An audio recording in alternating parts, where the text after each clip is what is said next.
Shalom, saludos, bendiciones, que el Eterno les bendiga grandemente. Bienvenidos a la comunidad Crecimiento para ti. Por acá el pastor Ever.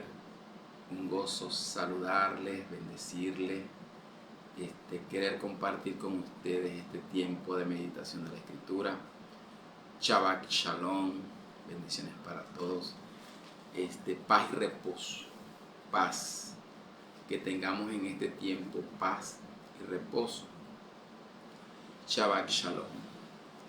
Es un tiempo de meditación de la Escritura, un nuevo tiempo para estudiar dentro del contexto de las parashot de cada semana. Comenzamos con este tiempo y espacio que llamamos a través del Brit Hadashah. Vamos a empezar a estudiar todo el Brit Hadashah, el Pacto Renovado o Nuevo Testamento como se le conoce. Vamos a estar meditando, haciendo un estudio paralelo a las parashá. Así como se estudian las parashá, pues vamos a estudiar también porciones del Brit Hadashah. A través del Brit Hadashah vamos a ir estudiando también pequeñas porciones como plan de lectura personal, como plan de estudio personal para complementar en ese Brit Hadashah lo que el Eterno nos ha entregado y nos ha dado. Esta mañana estuvimos viendo la Parashá 1, Bereshit. Nos la compartió la profeta y salmista Xiomara Arisa. Maravillosa Parashá, se la recomiendo. Una Parashá conectada con Yeshua. Ver a Yeshua como Señor, como Redentor, como Creador de todas las cosas, desde antes de la fundación del mundo, como luz del mundo, como la luz, así como se creó la luz, así como se creó la tierra. Él es la creación. Y allí se nos enseña y se nos medita a la persona de Yeshua, de nuestro Redentor, de nuestro Salvador, maravillosamente. Entonces, les recomiendo pues que veamos esa parashá.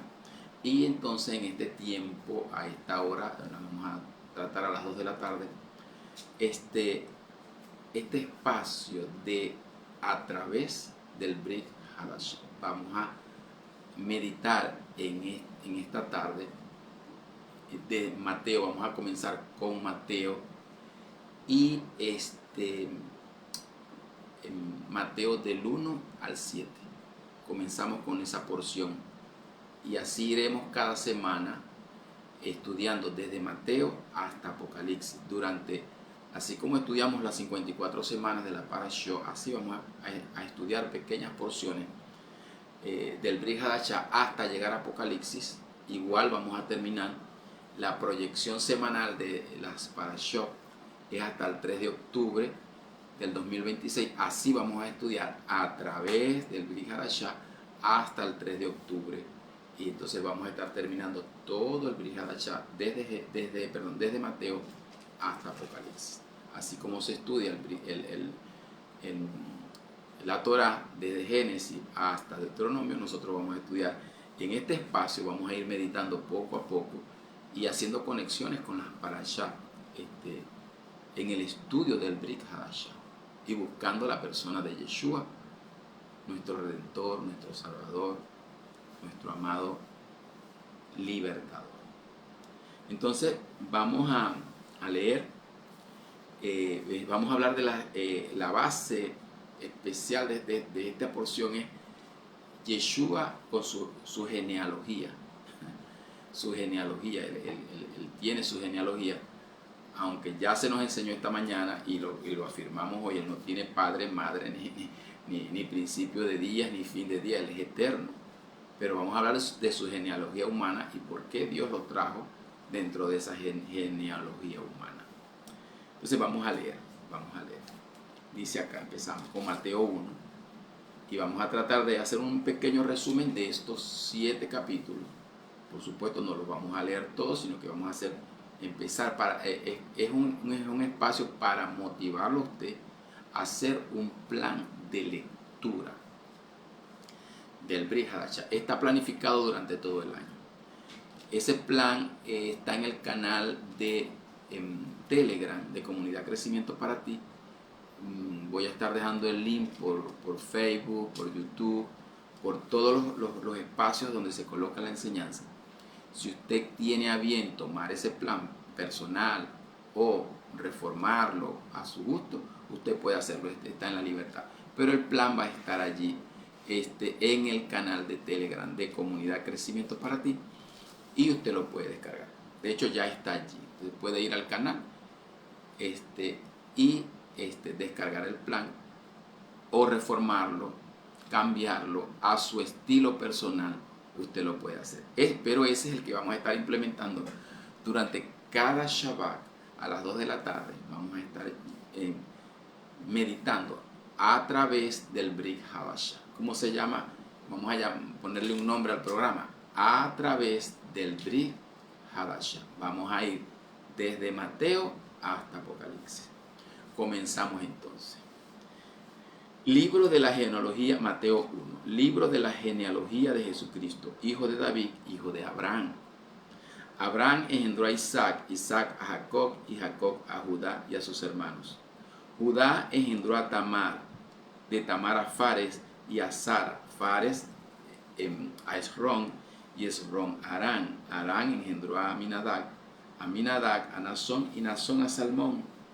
Salmón engendró a Raag, de Raag a Boz. Boz engendró de Rub a Obed, y Obed a Isaí.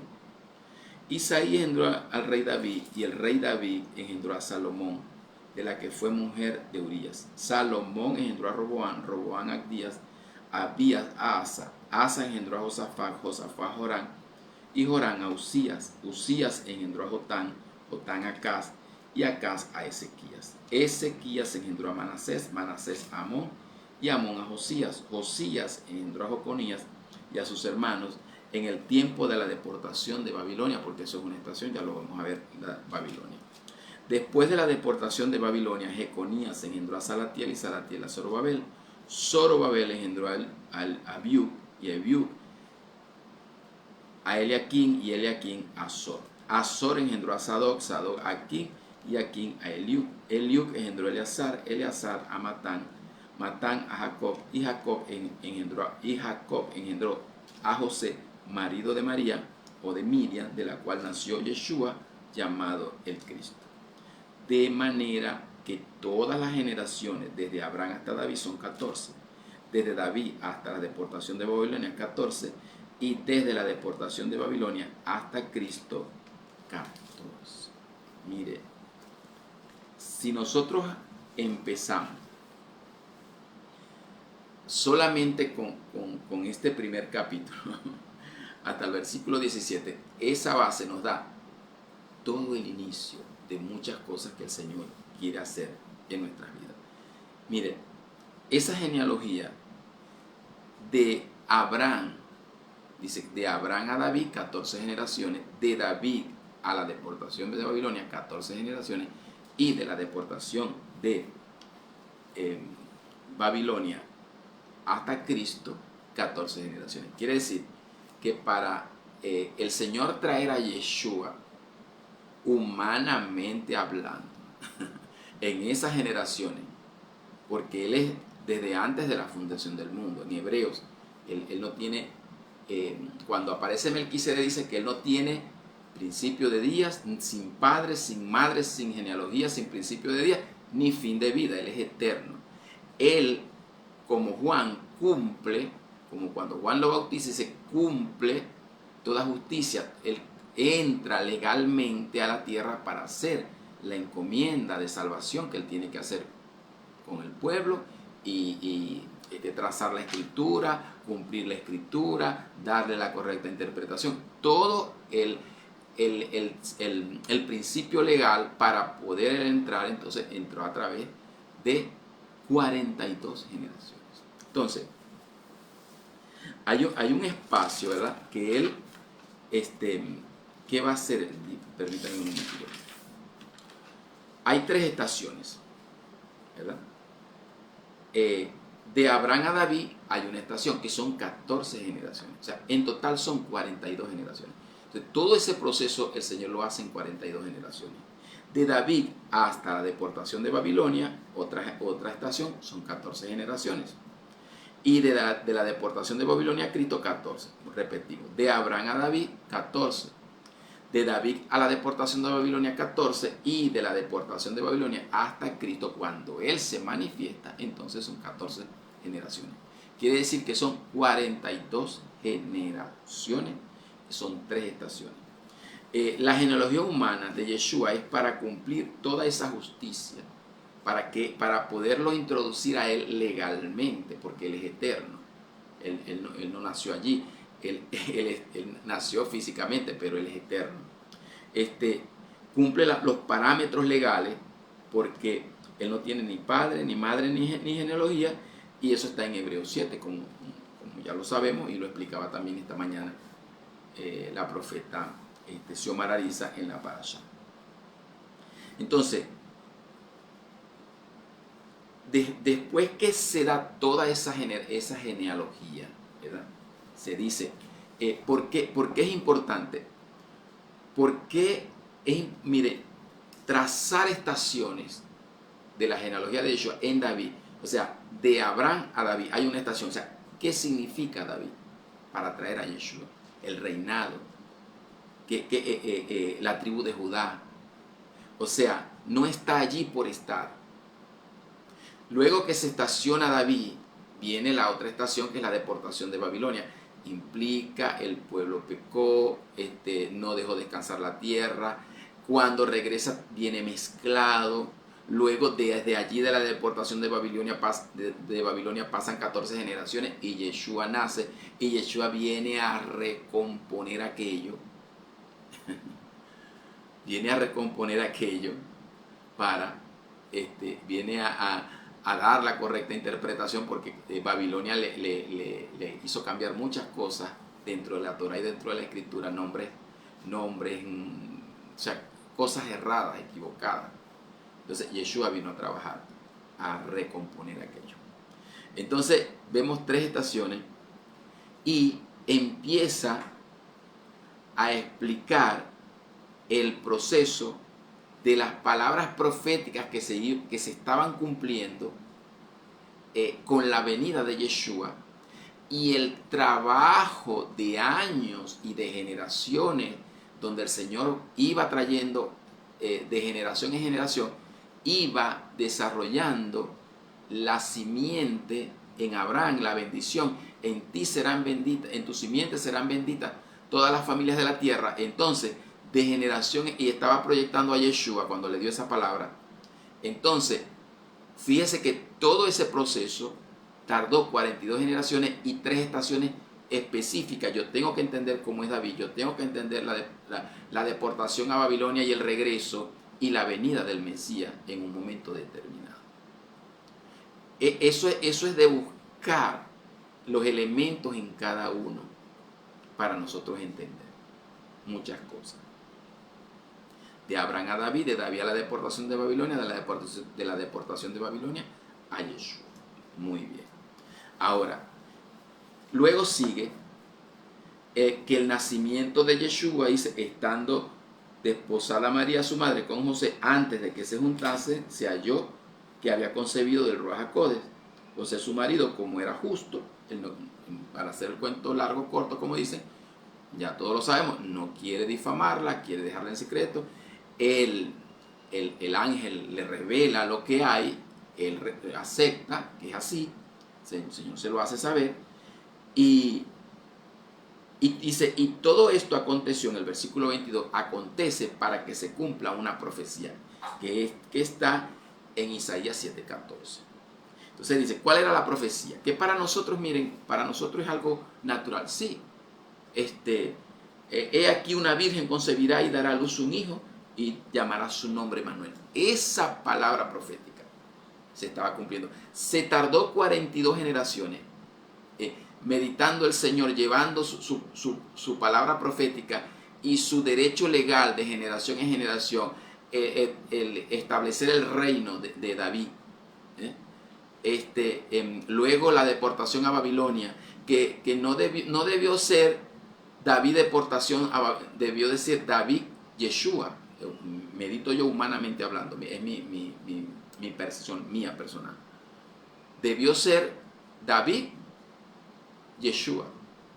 No debió estar la deportación de Babilonia, viene por el pecado del pueblo, porque si el pueblo no peca en ese sentido, no va cautivo a Babilonia.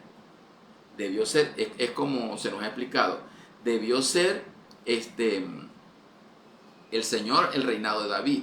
Se metió el reinado de Saúl, y Saúl hizo estragos por 40 años, y David vino a recomponer los estragos que hizo Saúl.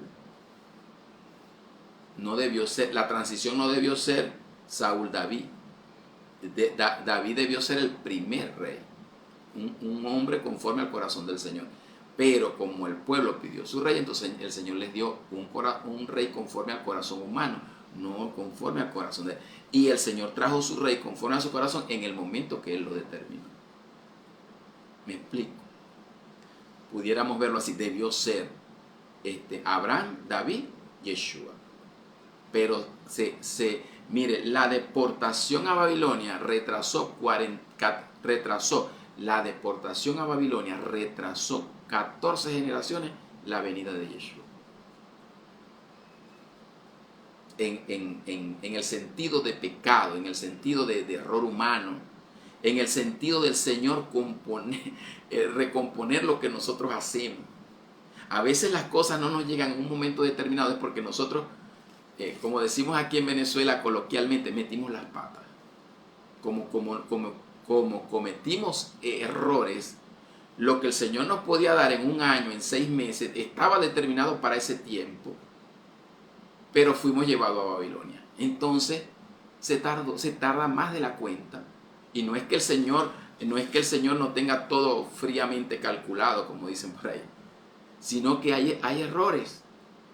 Por ejemplo, el pueblo tuvo 40 años en el desierto, y ese no fue el diseño del Padre. Quedaron en el desierto 40 años divagando por su incredulidad. ¿Qué dice? Que no entraron por incredulidad. ¿Y qué si hubiesen tenido fe para entrar? Hubiesen entrado. No hubieran estado 40 años en el desierto. ¿Y qué si el pueblo hubiera hecho las cosas como las tenía que hacer? No va a Babilonia cautivo. Y la venida del Mesías se da en 28 y no en 42. Es algo muy personal que yo medito. Entonces hay cosas que cuando nosotros las vamos haciendo como son, hay una aceleración o está en los tiempos correctos. Entonces nosotros tenemos que ver que no nos retrasemos, o cosas que nos retrasen, o la incredulidad nos retrase en los ciclos, porque no son años, sino son ciclos proféticos. Entonces esos ciclos de tiempo, el Señor nos va ayudando a entender ciclos de tiempo. Entonces cuando Yeshua viene, se manifiesta este proceso de palabras proféticas. Entonces viene y se cumple una palabra, Isaías 7:14, mira, una virgen. Para nosotros nació de una virgen. Es que nosotros lo entendemos ahora, sí, es muy claro que es muy claro, pero en ese momento, ¿quién lo va a entender? Es más, lo entiendes porque está escrito, pero si a ti te colocan una virgen que concibió, te vuela los tapones a ti. No me vengas con cuentos. O tú crees que si te dicen, no, ella es virgen y salió embarazada, ¿qué dirías tú? ¿Tú lo creerías? En este tiempo. ¿Es tan fácil creerlo? No, no es tan fácil creerlo. Y mucho menos para José, que era el esposo. Y lo estricto de la ley tenía que ser apedreada, tenía que ser repudiada. Y como era un hombre justo, la quería repudiar en secreto, que nadie supiera. Y el Espíritu le dice, no, lo que pasa es que lo que está ocurriendo en ella es que se está cumpliendo una profecía. Una profecía se está cumpliendo en ella. Entonces, yo me imagino a Herodes tratando de matar al niño como si se estaban cumpliendo tantas profecías. Era imposible. Entonces, luego dice, ¿dónde nace? La otra profecía nace en Belén de Judea. Los magos quieren traer esa palabra. Entonces, en el capítulo 2, nace un rey para adorarlo como rey. Los magos lo adoran, nace un rey. ¿Dónde nace? En Belén. Se cumple otra profecía. O sea, en el momento, esas 42 generaciones, o sea, 42 generaciones para cumplir palabras proféticas. O sea, debía nacer en Belén de Judea, debía nacer de una virgen, Yeshua, Salvador, Redentor, para que esas palabras proféticas, ahí están escritas, son pedacitos. Ay, nació en Belén. Ay, nace de una virgen. No. Para que eso se cumpliera, se generaron 42 generaciones, una tras otra. Entonces, lo profético no es tan así, listo, o sea, es mañana y el Señor te lo dice y sí, no. Lo profético tiene un proceso de ciclos proféticos, de gestación, de tiempo, para que en un momento dado florezca aquello que el Eterno nos ha entregado proféticamente. Entonces, traer a Yeshua no fue tan tranquilo, tan nosotros como lo vemos nosotros. No, es que desde que comienza Abraham, ya la palabra profética empieza a correr. Cada generación estaba construyendo el cumplimiento profético de que venía de una virgen, de que iban a nacer en Belén de Judea. Entonces, nace, y como nosotros ya sabemos, nace en Sucot. En Sucot, no nace en invierno, nos nace en diciembre. Se está terminando el otoño y donde están las 4 estaciones van rumbo al invierno para luego en primavera empezar las fiestas de primavera. Yeshua, entonces ese nacimiento en Belén de Judea que nace de una virgen es en Sucot. Está demostrado, eso está claro que es su venida, en su nacimiento fue en Sucot.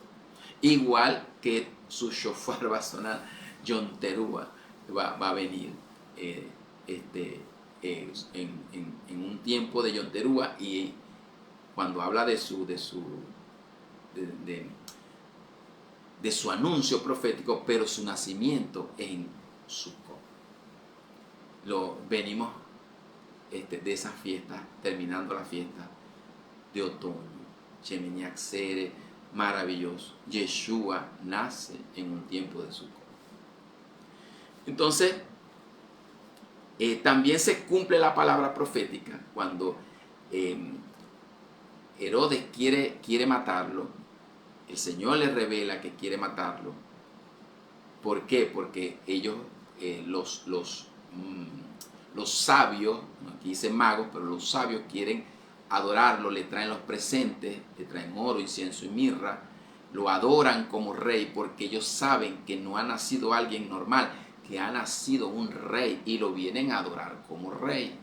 Por supuesto, Herodes se encela, desea matarlo, no puede matarlo. El Señor le dice: vete a Egipto para que se cumpla. Mire, en un momento se están cumpliendo muchas palabras proféticas. Cuando se cumplen esas 42 generaciones, entonces hay un cumplimiento muy fuerte profético sobre Yeshua. Dice: de Egipto llamé a mi hijo. Claro, él tiene esa palabra profética, se cumple así como llamó al pueblo de Egipto, lo sacó de Egipto. Yeshua va a Egipto y cumple el mismo proceso profético. Cuando ya muere Herodes, entonces lo llama de Egipto. En ese capítulo, lo que es el capítulo 2, se cumple, se da la palabra profética de Jeremías, donde mueren los niños, porque Herodes manda a matar a los niños menores de 2 años. Igual trató el faraón tratar de matar a Moisés, igual a los niños. Entonces, ese proceso generó la palabra profética que dice que Raquel, que llora a sus hijos porque perecieron, Jeremías 31. Mueren los niños. Eso trae un cumplimiento profético de la palabra que decía que habían perecido y que ya Raquel lloraba a sus hijos. ¿Quién es Raquel? Una de las esposas de Jacob. Entonces, y Raquel es la esposa amada. Entonces, ahí hay un sentimiento tan fuerte de esas muertes inocentes y de palabras proféticas cumplidas sobre la venida de Yeshua HaMashiach. Entonces, es ese proceso de cuando Él llega, se tardó un proceso de 42 generaciones, y a lo que se cumplieron, empezaron a cumplirse palabras proféticas que tenían siglos cumplidas. Entonces el Señor nos da a nosotros un proceso de bendecir a Yeshua, al Señor. Cuando nosotros vemos esto, nosotros entendemos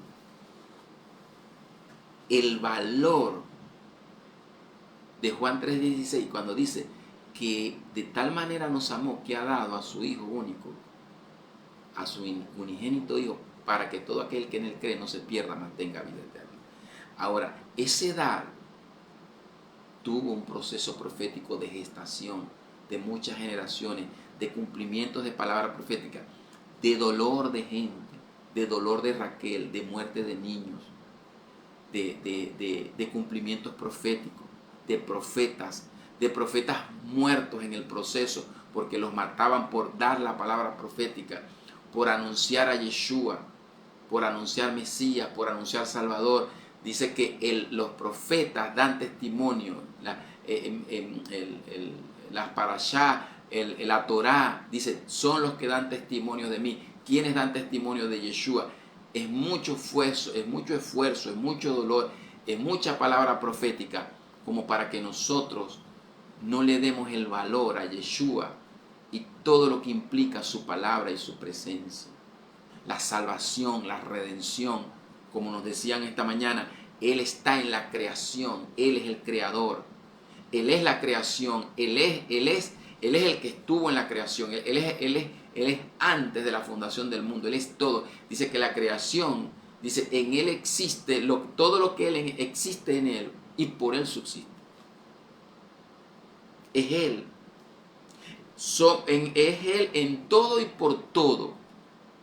Pero es un proceso para traerlo que nosotros tenemos que aprender a valorarlo. Mucho sacrificio de profetas, de gente. Mucho dolor de personas. Mucho sacrificio, aún su propia muerte. Es mucho. Entonces, también se dio la profecía de que viviría en Galilea, en Nazaret. Entonces, todos esos capítulos nos narran todo ese proceso de Yeshua, de él estar allí, de su proceso de venir, de cumplir. Entonces, cuando Él llega, detrás de Él, desde Abraham hasta Él, son 14 generaciones de eventos proféticos. Son 14, cada generación iba cumpliendo los eventos proféticos que apuntaban hacia Yeshua HaMashiach. Y cuando Él nace, entonces se van cumpliendo más eventos proféticos, que venía de una virgen. Dice que eso retumba en los oídos todavía. Y eso no lo van a poder negar. Luego en el capítulo 3, se introduce a Yeshua con el espíritu de Elías. Elías lo introduce. Este es mi hijo amado, dice el Señor. Elías lo bautiza. Dice, yo no soy digno de ser bautizado de él. Él debería bautizarme a mí. Y el Señor le dice, cumplamos toda justicia. Cumplamos toda justicia. Él vino de una genealogía humana, cumpliendo toda justicia. Él se deja bautizar por Juan. Cumplamos toda justicia. Se cumple toda justicia. Entonces, hay una restauración, hay un bautismo de Jesús por Juan, pero también hay un bautismo de Yeshua para nosotros. Dice, yo los bautizo en agua, pero Él los bautizará en Espíritu Santo y fuego. O sea, ahí está la característica de Él. El bautismo de Yeshua sobre nosotros dice que es con Espíritu Santo y fuego. Entonces, cuando Él viene, se activa ese bautismo Juan decía, yo los bautizo en agua para arrepentimiento, para que hagan teshuvá, pero Él los va a bautizar con Espíritu Santo y fuego. Esa es una de las funciones, Él nos bautiza. Él los bautizará con Espíritu Santo y fuego. Y nos dejó ese consolador. Dice, no los voy a dejar huérfanos. Cuando Él se fue, Él dijo, cuando Él se iba, Él dijo, no los voy a dejar huérfanos. Les voy a mandar el consolador, el paracleto. Les voy a enviar al Espíritu que les va a recordar todas las cosas, que los va a guiar, que los va a bautizar, que los va a investir de poder. Y Él cumple toda esa justicia. Y por supuesto, decía, voz que clama en el desierto, hablando de Juan. ¿Quién era Juan? Es una voz que clamaba en el desierto y que allanó todo el camino para que Yeshua pudiera hacer el trabajo. Y hizo un trabajo del espíritu de Elías para volver el corazón de los padres hacia los hijos y el corazón de los hijos hacia los padres. Y Yeshua dijo, a la verdad el espíritu de Elías tenía que venir. Y si lo queréis recibir, pues ya Elías vino, que era Juan. Lo explica Yeshua completamente. Entonces, en el capítulo 3. En el capítulo 4 está, vence la tentación y Yeshua fortalece su llamado. Mire, en ayuno, tiene 40 días de ayuno, de no comer. Dice que no comió en 40 días y 40 noches. Entonces, a través de ese ayuno, Él venció la tentación y decía, escrito está, grabado está. Y una de las cosas que Él fortaleció, dice que es llevado con el poder del Espíritu. Se fortaleció tanto, humanamente hablando, para hacer su llamado, para administrar, para impartir. Escrito está, vence, como dice, grabado está en mí, está grabado en nosotros la palabra, la instrucción. Y entonces viene una impartición tan fuerte cuando vamos a hacer nuestro llamado y nuestra encomienda, después de haber ayunado, después de haber vencido la tentación, pues vamos, dice, ¿cómo empezó Yeshua? Con espíritu, con poder. Dice que empezó a hacer sanidad, a llamar a sus discípulos, sanaba, libertaba. Entonces llega al lugar para leer la Torá en Isaías 61. Entonces dice, el Espíritu del Señor está sobre mí para liberar los oprimidos, para bendecir, para traer buenas nuevas, para libertar los cautivos, para restaurar los corazones, para sanar, para publicar el año agradable del Señor. Entonces, cuando todo eso se está cumpliendo, para que todo eso se cumpliera, profecía tras profecía que se iba cumpliendo en el momento que Yeshua aparece, no solamente las acciones proféticas que él hacía, sino que cada paso que él daba era una profecía cumpliéndose. Cada paso que él daba, cuando en Isaías 61, cuando él lee Isaías, él dice, hoy en vuestros ojos, en este momento, estas escrituras se han cumplido. Estoy aquí. Y para que eso se cumpliera tenía que estar el Mashiach, y él es el Mashiach, él es el Mesías. Entonces vino el Mesías. Esa escritura no se cumple si no está el Mesías, y él era el Mesías. Y él dijo, hoy en vuestros oídos se han cumplido las escrituras. Pero las escrituras se iban cumpliendo en cada paso que él iba a dar. Nació de una virgen, se cumplieron las escrituras. Fue a Galilea, fue a Nazaret, se cumplieron las escrituras. Fue llamado de Egipto, se cumplieron las escrituras. Y cada paso, imagínense qué poder iba a tener Herodes para matarlo. Si se tardaron 42 generaciones, se tardó un proceso de gestación de 42 generaciones para traerlo, y en cada paso se iban a cumplir palabras proféticas, y primero se parte el mundo en dos, que no cumplirse una palabra profética. ¿Cómo lo iba a matar? Si cada paso que daba lo tenía rodeado palabra profética que se tenía que cumplir, el cumplimiento de palabras proféticas preserva tu vida para hacer el cumplimiento y el llamado que tú tienes que hacer. O sea, la palabra profética nos rodea. y no puede pasarnos nada en un sentido de que se tiene que cumplir. Y Yeshua no se le podía dañar. Le querían tirarlo por los peñascos, por apedrearlo. No podían. Porque la palabra profética, en cada paso que él daba, se iban cumpliendo las palabras proféticas.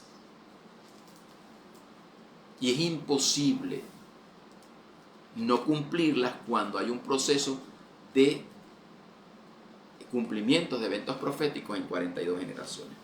Entonces allí vence, llama a sus primeros discípulos, que son apóstoles, enseña el evangelio del reino, empieza a ministrar las sanidades, él empieza a impartir en los evangelios el evangelio del reino, imparte sanidades, liberación, Isaías 61, empieza su ministerio. Es un proceso muy fuerte para él.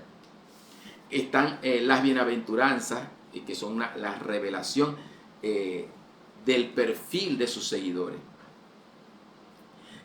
Fíjense, en el capítulo 5. Estamos haciendo un pequeño resumen de cada capítulo.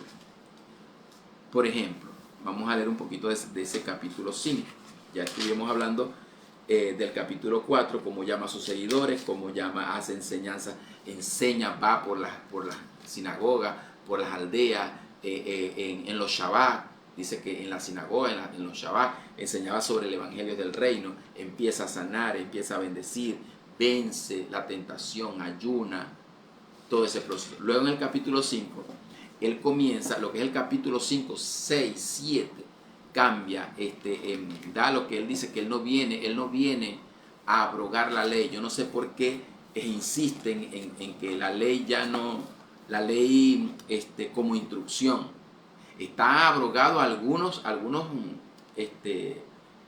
ritos o seder, porque ya no aplican, porque vino Yeshua, como sacrificar los animales, ya eso no va. Hay un cambio de sacerdocio, pero la ley, la esencia de la ley de instrucción, de salvación, de principio, eso es inviolable. Eso no se abroga. No matarás. Entonces, si se abrogó, ¿puedo matar en este tiempo? No. No robarás. Entonces, si la ley ya no existe, entonces ¿puedo robar? ¿Puedo matar? ¿Puedo adulterar? No. ¿Puedo cambiar el Shabbat? No, no lo puedes cambiar. Se cambió, pero no es correcto haberlo cambiado. Es como Jeroboam, si mal no recuerdo. Él cambió la fiesta para el mes octavo. Eso no se puede hacer. Entonces, en el mundo se cambiaron cosas. El Shabbat se cambió para el domingo y todo el mundo se quedó tranquilo. No es así. Entonces, hay cosas que él vino a darle la correcta interpretación. Y en estos capítulos, él, al darle la correcta interpretación de las Escrituras, él traza lo que es aquello que le dice a Samuel cuando escoge a David, que le dice: yo no veo la figura, yo veo el corazón. Perdón. Permiso. No miren la figura, porque yo lo que estoy viendo es el corazón. Y eso es lo que vamos a ver aquí. Cambia el capítulo 5, 6, 7, nosotros tenemos que cambiar la manera de ver las cosas como las ve nuestro Salvador. Entonces él empieza, no solamente lo que dice, sino que es el perfil, es un perfil de sus seguidores, de nosotros. Dice: bienaventurados los pobres en espíritu, porque de ellos es el reino de los cielos. Bienaventurados los que lloran, porque ellos recibirán consolación. Bienaventurados los mansos, porque ellos recibirán la tierra por heredad. Bienaventurados los que tienen hambre y sed de justicia, porque ellos serán saciados. Bienaventurados los misericordiosos, porque ellos alcanzarán misericordia. Bienaventurados los de limpio corazón, porque ellos verán a Dios.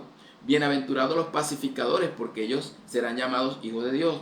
Bienaventurados los que padecen persecución y por causa de la justicia, porque de ellos es el reino de los cielos, como lo que está ocurriendo en Nigeria, el genocidio que está ocurriendo de los cristianos en Nigeria.